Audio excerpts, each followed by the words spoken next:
આજે ચૈત્ર વદ છઠ છે, બુધવાર છે, તારીખ 8/4/2026 વર્ષ છે।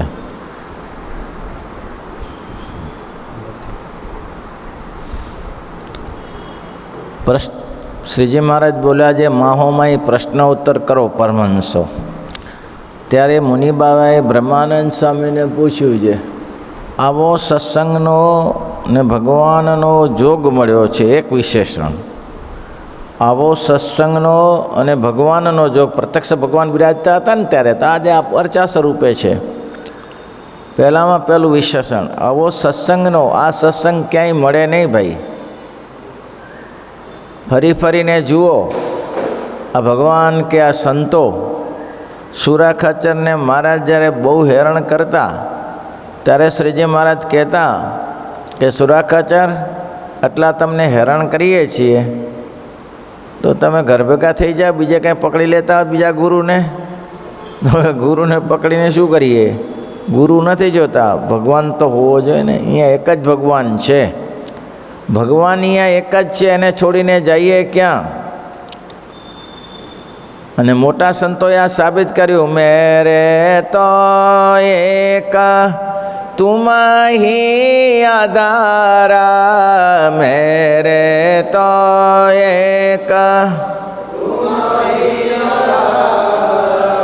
काक के नाव की गति भाई मोरी, काग के नाव की गति भाई, जहाँ देखो ત્યાં जल निधि खारा, જ્યાં देखो ત્યાં जल निधि खारा, मेरे तो एक तुम ही आधारा, मेरे तो एक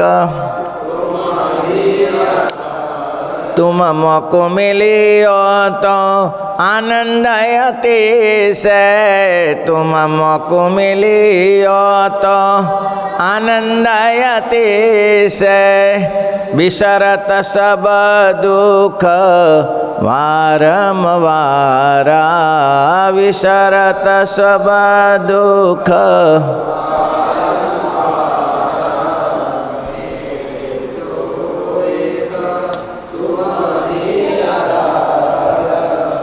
बस छेले एक ज प्रार्थना होय, मुक्तानंद कहे अंतर जामी, मुक्तानंद कहे अंतर, क्या समझाऊं मेरे प्रीतम प्यारा, क्या समझाऊं मेरे मेरे तो एक तुम ही आधारा, मेरे तो एक तुम ही आधारा। आवो निश्चय थई जाओ जी, भगवान सिवाय कोई आधार न रहे तो जाणवू। झीणाभाई पंचाळाना एने भगवाननी पासे बैठा हता, परमात्माए कह્યું, ઝીણાભાઈ છેલ્લી અવસ્થા છે, તમારે કંઈક માગવું હોય તો માગી લો। માગવાનું તો શું મહારાજ, આ જૂનાગઢમાં મંદિર થાય આપણી જગ્યામાં ને એ વિશાળ ભગવાનનું ભજન થાય તો એ તો બરાબર, એ તો અમે કરીશું, પણ તમારા છોકરા માટે કંઈક માગી લો। ઝીણાભાઈએ કીધું કે મહારાજ, છોકરો સત્સંગી રહેશે તો માગવાની જરૂર નથી, અને સત્સંગી નહીં રહે તો માગીએ તો ક્યાં મળે છે? બ્રહ્માનંદ સ્વામી પાસે તમે માગીને લીધું છે કે તમારા સત્સંગીને રામપાત્ર લઈને માગી ખાવું પડતું હોય તો એ અમને આવે અને સુખી રહે અન્વસ્ત્રે કરીને, એને એક વીછીનું દુઃખ હોય તો અમને કરોડ વીછીનું દુઃખ થાય, આવું તો તમે માગી લીધું છે, પછી ક્યાં માગવા જેવું રહ્યું? ભગવાન પાસે કંઈ માગવા જેવું છે જ નહીં ભાઈ। જે લોકો માગીએ છીએ એ મૂર્ખામી કરીએ છીએ, અને હંમેશને માટે જે કોઈની પાસે માગે એ કોઈને ગમતું નથી। તમે ભગવાનની પાસે માંગણી કરો કે મને આટલા રૂપિયા આપજો ને આટલા રૂપિયા આપજો ને, એ ભગવાનને ગમતું નથી। ભગવાન કે તું માગે છે તો તું મને જેવો છે તો જાણવા તૈયાર નથી। તો સ્વામિનારાયણ ભગવાન અહીંયા કહે છે, આવા સત્સંગ મળ્યો, આવા ભગવાન મળ્યા, તેમ છતાંય બીજી શું ઉપમા આપી? બીજો એને કહ્યું આ સત્સંગમાં ભગવાન મળ્યા છે, બીજા વિકાર સર્વે ટળી ગયા છે. લે, આ તો પછી એવું શું ઈચ્છા શેના માટે થાય? વિકાર માત્ર ટળી ગયા છે. ઘણાએ પરોક્ષમાં એવા મહાત્માઓ બેઠા છે, નિર્વિકાર છે, જેને ઇન્દ્રિયોને જીતી છે, કામ ક્રોધ લોભને જીત્યા છે, ગ્રસ્તમાં બેઠા છે, તોય ઈર્ષા જતી નથી. ઈર્ષા ના જાય. ગમે એવા કામ ક્રોધાદિકને લોભને જીત્યા હોય પણ ઈર્ષા જાય નહીં. તો કે જાય કેવી રીતે? બસ એક જ મહાપુરુષનો સમાગમ, ભગવાનને ભગવાનના ભક્તનો સમાગમ, તે સિવાય ના જાય. એટલે ભાઈ આટલા બધા વિષયોને જીત્યા, નિર્વિકાર થયા, તોય અને પાછું આ સત્સંગનો ખપ છે. ત્રીજું વિશ્વાસન આપ્યું, સત્સંગનો ખપ છે, તોય કેમ નથી થતું? આ બધાને ખપ નહોતો, નિર્વિકલ્પાનંદને ખપ નહોતો, ખપ હતો. ભગવાન અને સંતો ઓળખાયા હતા, સત્સંગ ઓળખાયો હતો. ત્યારે તો દીનાનાથ ભટ્ટને 18 દિવસ સંવાદ કરીને આ સત્સંગમાં લાવ્યા. ઓળખાયો હતો ત્યારે, નહીં તો ક્યાંથી લાવે? પણ વસ્તુથી તેની એક હતી, ખપ નહોતો. ખપ રહી ગયો, ખપ નહોતો. સત્સંગ ઓળખાયો હતો, ભગવાન ઓળખાયા હતા, એકવાર ઓળખાયા હતા, પણ સત્સંગનો ખપ નહોતો. તો તકલીફ શું થઈ? બીજી વાર હેરાન થવું પડ્યું, જો નીકળી જવું પડ્યું. ભગવદાનંદ સ્વામી કંઈ સામાન્ય હશે? જેની ખુદ મહારાજે શરૂઆતમાં પ્રશંસા કરી છે ભગવાન. એ ભગવદાનંદને પ્રેમાનંદ સ્વામીની સાથે ઈર્ષા અને દેખા. અને એટલું માન રાખજો, એટલું ધ્યાનમાં લેજો, કોઈ ઈર્ષાવાળો આગળ આવ્યો નથી. કોઈ પણ ઈર્ષાવાળો આગળ આવ્યો નથી ને એટલે માટે પહેલાં મહારાજે શરૂઆતમાં જ કીધું કે ભાઈ ઈર્ષા કરો તો નારદજી જેવી કરજો, પાછા પડો નહીં, આગળ વધો. હરીફાઈ જેવું થાય તો ભાઈ કામ થઈ જાય. તો હરીફાઈ થઈ જાય તો કામ થઈ જશે. કોઈ કંપનીઓ સામે હરીફાઈ કરે તો કામ થઈ જાય, પણ બીજું કોઈ કામ ના થાય. એટલે મહારાજે 3 વસ્તુ બતાવી. શું બતાવી? આવો સત્સંગ મળ્યો છે, આવા ભગવાન મળ્યા છે. મુનિ બાબા કહે છે, હે બ્રહ્મોની, આવા ભગવાન મળ્યા છે, અને વિકારો માત્ર ટળી ગયા છે. નિર્વિકારી જેને કેટલા બધા માનતા હશે ત્યાં નિર્વિકારી તો હશે ને. વિકાર માત્ર ટળી ગયા છે, અને આ સત્સંગનો ખપ છે. તો એ માન અને ઈર્ષા કેમ ટળતું નથી? શ્રીજી મહારાજ કહે છે, સાંભળો સ્વામી, એમાં તો એમ છે, જે બુદ્ધિવાળો છે તે તો પોતામાં જેટલા અવગુણ હોય તેને જાણે, અને જેટલા ગુણ હોય તેને પણ જાણે. બુદ્ધિવાન એને કહેવાય. આ પ્રશ્ન ઘણીવાર આવી ગયા છે, પણ અલગ અલગ જગ્યાએ પ્રશ્ન પૂછાયા હોય. બુદ્ધિવાળો છે તે પોતાનામાં ગુણને પણ જાણે અને પોતાનામાં અવગુણ પણ જાણે કે મારામાં આટલા અવગુણ છે. અને કોઈ અવગુણ વગરનો કોઈ માણસ નથી. છે કોઈ માણસ અવગુણમાં જેને કોઈ અવગુણ ના હોય? એક સ્ત્રી કોઈ લંપટ વેળામાં હશે, એને આખો સમાજ પથ્થરવાળી કરતું હતું. તો ગાંધીજી નીકળ્યા. ગાંધીજી કે મારો મારો મારો મારો. હવે ગાંધીજી મારો મારો કહે એટલે કે ગાંધીજીએ કીધું લોકોને, ગાંધીજી આપણા પક્ષમાં છે. ગાંધીજીએ કહ્યું કે તમે મારી શકો છો, પણ જેને આ જીવનમાં કોઈ પાપ ન કર્યું હોય તે મારી શકો છો. કોણ મારે? કોણ પાપ નથી કર્યું? બધા ઊભા થઈ રહ્યા. બધા ઊભા થઈ રહ્યા. કોઈએ પાપ ન કર્યું એવું કોણ હોય ભાઈ? ત્યારે બધાએ પાપ કર્યું હોય. એટલે જીવનમાં એવો તો કોઈ હોય જ નહીં. પછી જૂઠું કપટ કહો તો બરાબર છે. ત્યારે અકબર બાદશાહની એક વાત લખી છે નાની વાત. રસ્તામાં જતા હતા, એક કુંભાર મળ્યો. કુંભારને કહ્યું કે આ ગધેડો તારો નબળો થઈ ગયો છે, ખવડાવતો હતો. આ ગધેડો નબળો થઈ ગયો, થોડું ખવડાવતો હતો. તો કે બાપુ, આ ગધેડો ચમત્કારી છે બાદશાહ. ગધેડો જ ચમત્કારી છે. તો એમાં શું એવો ચમત્કાર છે? તો કે જે ઉપર બેસે ને મક્કા મદીના દેખાય છે. આના ઉપર જે બેસે ને એ મક્કા મદીના દેખાય છે. તો પેલા બાદશાહે કીધું બિરબલને કે બેસ ઉપર, પણ શરત એક છે કે જીવનમાં જેને કોઈ પાપ ના કર્યા હોય ને એને જ મક્કા મદીના દેખાય. હવે બાદશાહનો ઓર્ડર થયો એટલે બિરબલને બેસવું તો પડે ને. જાય ક્યાં? ત્યારે બાદશાહને તો કાંઈ બીજી રીતે વિપરીત થાય. એટલે બિરબલે જોયું ચારે બાજુને કંઈક પથરાય દેખાણા નહીં. પણ હવે જો એમ ન કે મક્કા મદીના નથી દેખાતું એમ કે તો રાજા કે સાલો પાપી છે આ તો કે આ કેમ ભરાયો આપણે. એટલે થોડો વિચાર કરીને હા સરસ સરસ દેખાય છે, મકાન મદીના બે દેખાય છે, બે દેખાય છે, જોરદાર દેખાય છે. હા, રાજાને એમ થયું બિરબલને દેખાય તો મને દેખાશે એમાં. રાજા કહે મને બેસવા દો. રાજા બેઠા, કંઈ દેખાણું નહીં, કંઈ દેખાણું નહીં ભાઈ. નજર ચારે બાજુ નાખી, મકાઈ ના દેખાય ને મદીરા ના દેખાય, જે કંઈ હોય તે આપણે બહુ ખબર ના હોય એમાં. રાજાને એમ થયું જો હું એમ કહીશ કે મને નથી દેખાતું તો સમાજે મને પાપી સમજશે ને આ બિરબલે મને પાપી સમજશે કે જો એને કરતાં હું પવિત્ર છું, મને દેખાયું તમને ના દેખાયું. હા, એટલે ઉપર ચડીને કે હા બહુ જબરજસ્ત, આ જો કેવું તેજ દેખાય છે ને કેવા મક્કા મદીના દેખાય છે અંદરથી. આવું છે બધું ભાઈ. પોતાનામાં ગુણ ના સમજે, ગુણ સમજે તો આ થાય ને પોતાના ગુણનો જ વિચાર કરો ને કે આપણામાં શું થશે. પણ હકીકતે કીધી કે હકીકતમાં શું વસ્તુ છે એ કીધી, કોઈ કે કીધું.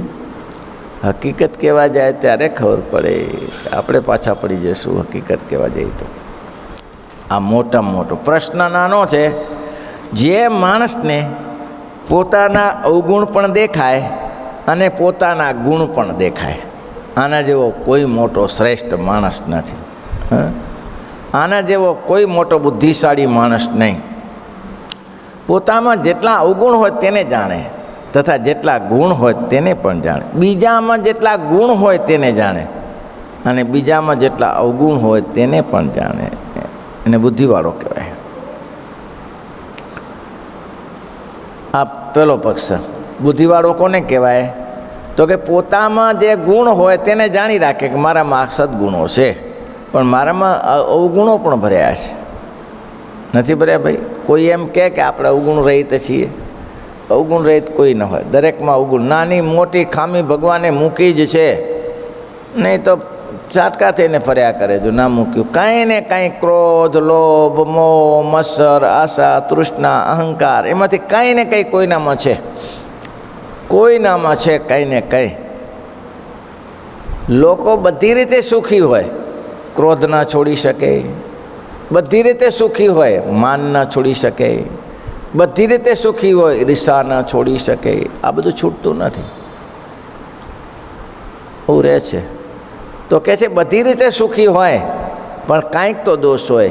પણ જેને દોષ હોય પણ એને દોષ દેખાણો એ મહત્ત્વનું છે કે મારામાં આટલા અવગુણ છે અને મારામાં આટલા દુર્ગુણો છે, ગુણ છે ને આટલા અવગુણો છે. અને બીજાના ગુણને પણ દેખે અને બીજાના અવગુણને પણ દેખે, એને બુદ્ધિમાન કહેવાય. અને બીજો મોટો હોય તેને પણ પોતાથી બુદ્ધિમાન કહેવાય. અને જે બીજા જે ગુણ તથા અવગુણ હોય તેને જાણે. અને જે બુદ્ધિવાળો ન હોય તે તો પોતામાં ગુણ જ જાણે પણ અવગુણ હોય તેને જાણે જ નહીં, દેખાય જ નહીં. કમરો થયો હોય ને, કમરો થયો ને બધું પીળું દેખાય તો કંઈ બધું પીળું ન હોય, એને કમરો છે. એટલે આના જેવું છે, એને પોતાના અવગુણો દેખાયા કરે, ગુણો દેખાતા નથી. સત્સંગ હોય તેને. પણ જે મહારાજ કે બુદ્ધિ વગરનો હોય તેને પોતામાં ગુણ દેખાયા કરે, પોતાના અવગુણ દેખાય જ નહીં. અને એ તો એવું માને કે મારા જેવો કોઈ સનકાદિક જેવો નથી, હું તો સનકાદિક જેવો છું, હું તો સુખદી જેવો છું, હું પવિત્ર છું.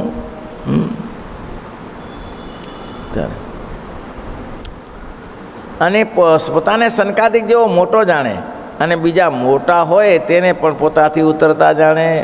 ને જે બુદ્ધિવાળો હોય એક પક્ષ, આજે બેના પક્ષ કહી દીધા કે જે પોતાનામાં જ ગુણ જાણે એ બુદ્ધિશાળી કહેવાય. પોતાનામાં અવગુણને ગુણને જોએ અને પછી વિચાર કરે કે મારામાં એટલા ગુણ છે ને અવગુણ છે એટલા, પછી શું કરવાનું શું?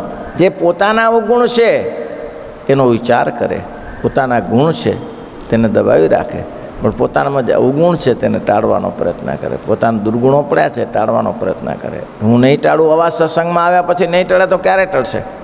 આવો દિવ્ય લાભ થયો પછી ક્યારે ટળશે? ત્યારે એ ટાળવાનો પ્રયત્ન કરે. બુદ્ધિવાળો હોય તે તો પોતાના અવગુણને જાણતો હોય ને મારામાં આટલો અવગુણ છે, પછી તેની ઉપર ચાળ રાખીને અવગુણને ટાળી નાખે. ટાળવાના તથા અવગુણને ટાળ્યાની બીજા સંત વાત કરતા હો તો તેને હિતકારી માને.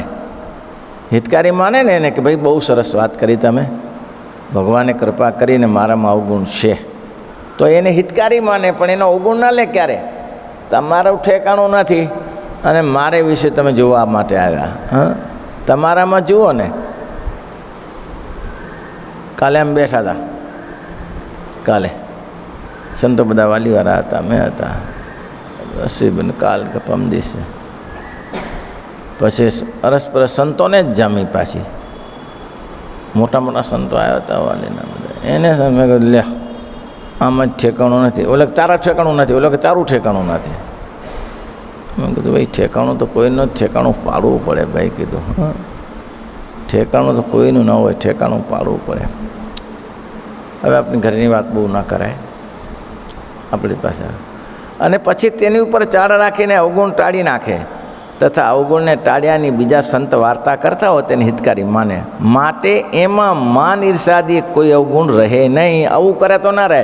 પહેલો પક્ષ કયો, એને પોતાના ગુણ પણ દેખાય ને અવગુણ પણ દેખાય, પોતાના ગુણ પણ દેખાય ને અવગુણ પણ દેખાય, અને સામેવાળાના ગુણ પણ દેખાય ને અવગુણ પણ દેખાય.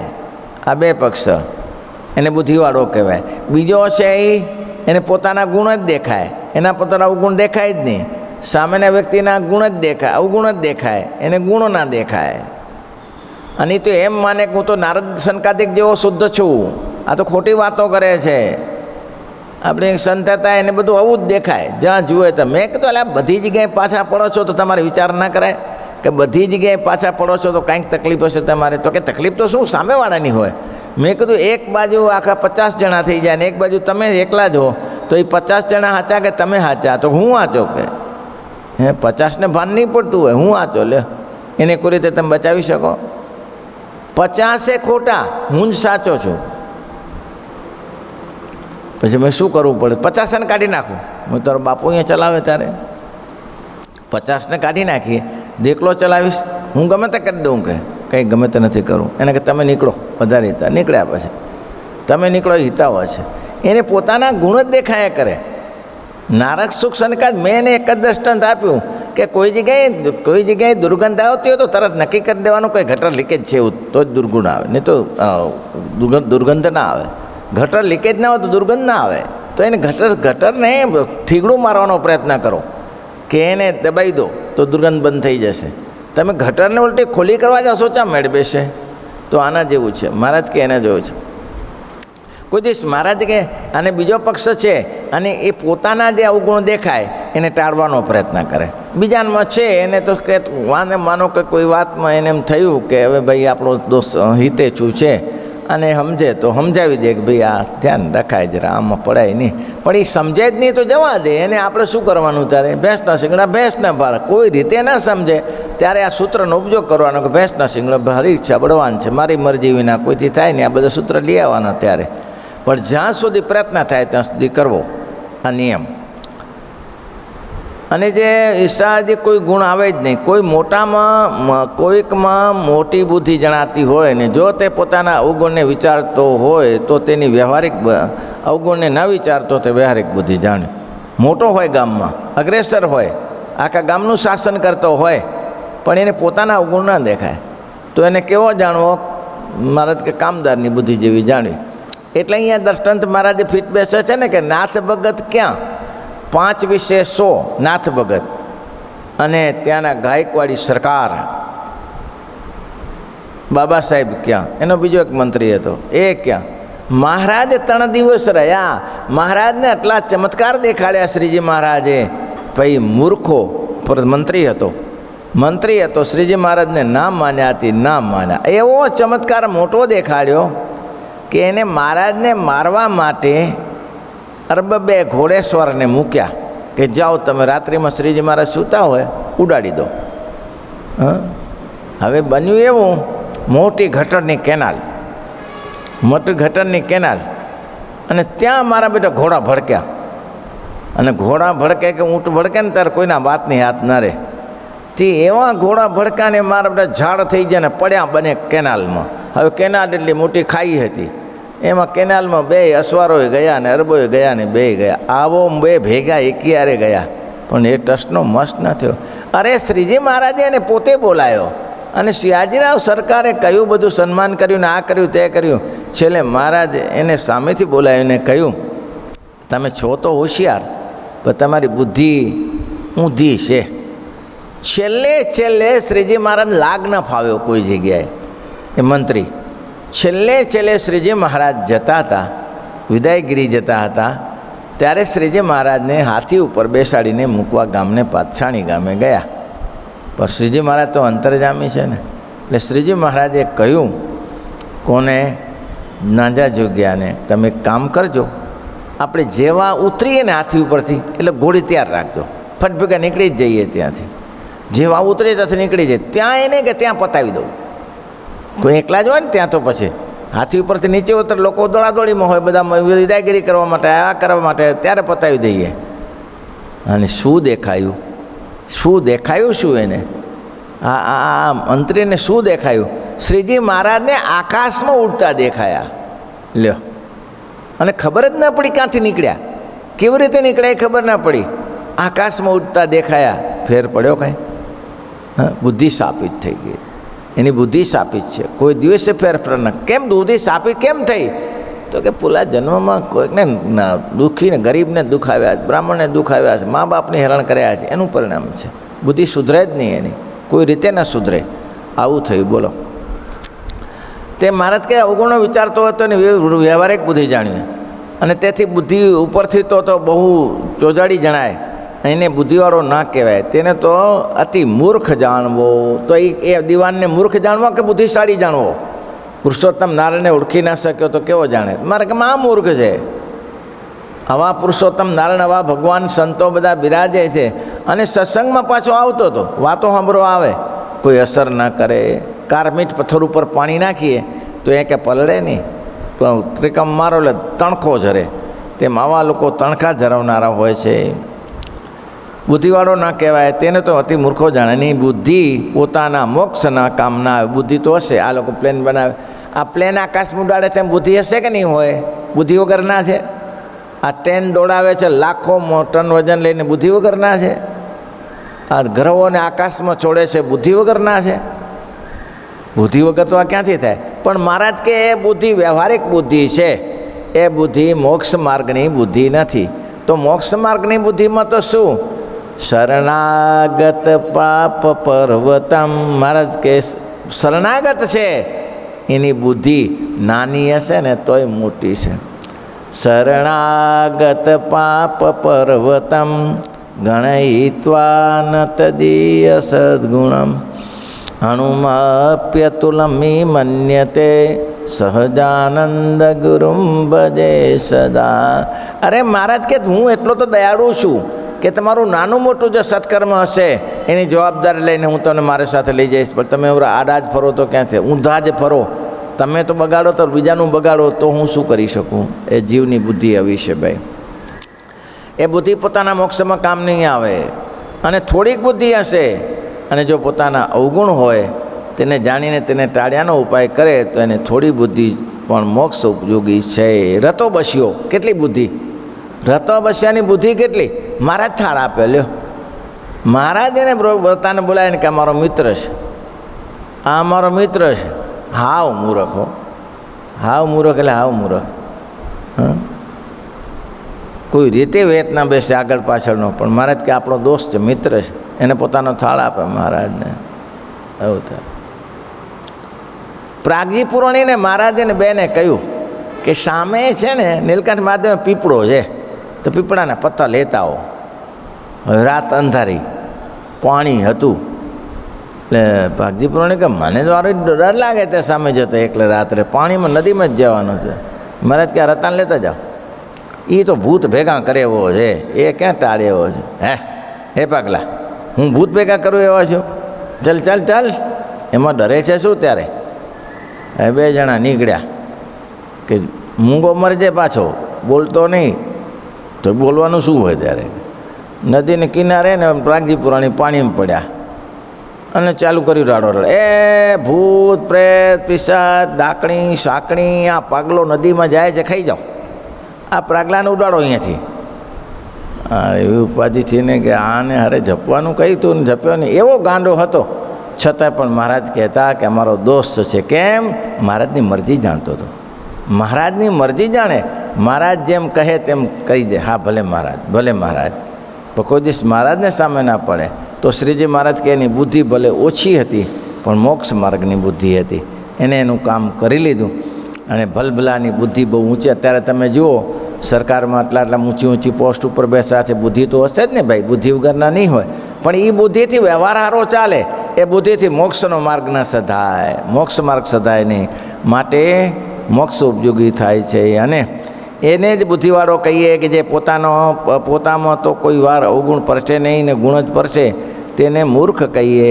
પોતામાં જે અવગુણ પરસે તેને બુદ્ધિશાળો કહીએ. અને બીજામાં ગુણ અવગુણ જોખીને એમ રહેવા દે. સમજાવે તો સમજે તો ઠીક છે, ન તો એની માથાકૂટ ઉતરે નહીં. અને પોતાના અવગુણને ટાળ્યાનો પ્રયત્ન કરે એને મૂર્ખ બુદ્ધિશાળી કહીએ. શ્રીપતિમ શ્રીધરમ સર્વદ.